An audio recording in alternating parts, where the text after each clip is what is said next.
Everyone said I did the right thing. They called it justice. But if I could go back, I'd let him win. Because revenge might be satisfying. But it also killed the last good part of me. I used to work as a software analyst at a small tech firm. Nothing fancy, just code, coffee, and the occasional deadline meltdown. My boss, Darren, was the kind of guy who could make a compliment sound like an insult. Still, I respected him. He was smart, confident, and he'd been my friend long before he became my boss. We met back in college. He was broke and almost dropped out. I helped him finish his final project. He graduated with honors. I didn't.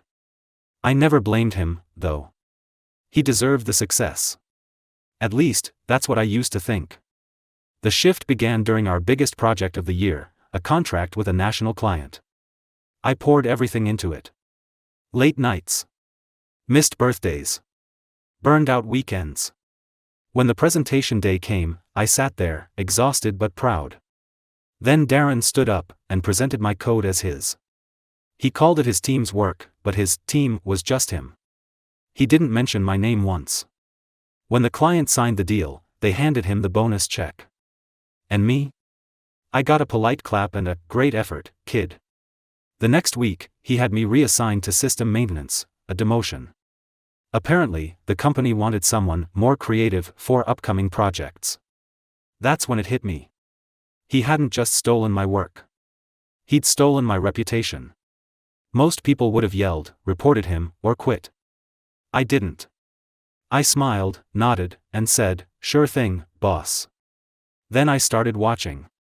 See, Darren wasn't just dishonest with people, he was sloppy with his secrets. He had a private folder on the shared company drive. He thought no one could access it. He was wrong. Inside were falsified reports, fake invoices, and emails to competitors, proof that he'd been manipulating the company's performance data. He was inflating profits to look like a miracle worker.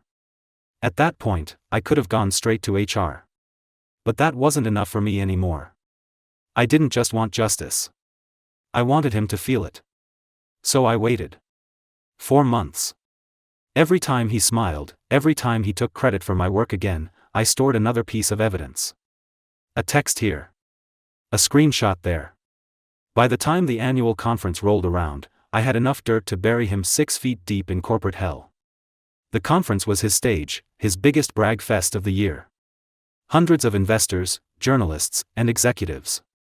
He strutted onto that stage like a movie star. He was halfway through his speech when my email went out. To everyone.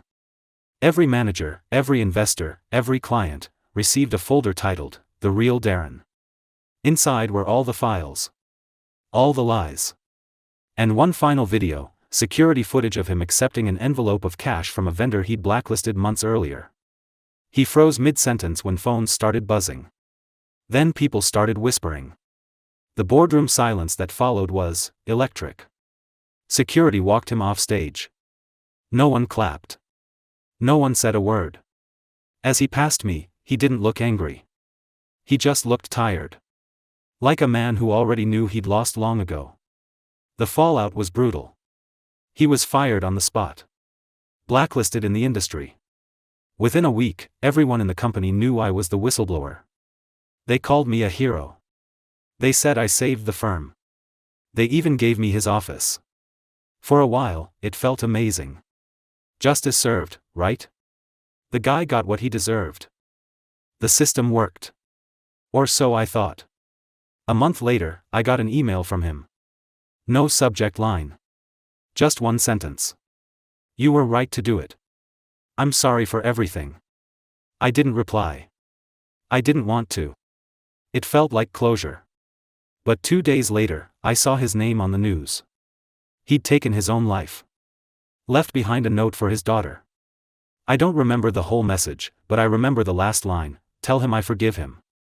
They held a memorial a week later. I went, but I didn't stay long. Everyone kept thanking me for exposing corruption. No one mentioned the man. When I walked out, I passed by a small picture of him and his daughter. She couldn't have been more than 6. She was smiling. He was, too. That's the version of him I wish I remembered. Back at the office, I sat in his chair, in his office, with his nameplate still faintly imprinted on the desk. The promotion didn't feel like victory anymore. It felt like inheritance from a grave I'd helped dig. People love to say revenge feels good. They're right, for about 5 minutes. Then it starts to rot. It eats the edges of your conscience until you can't tell the difference between justice and cruelty. If you're ever planning revenge, ask yourself, do you want to win? Or do you just want someone else to lose? Because the most satisfying revenge is learning to let go.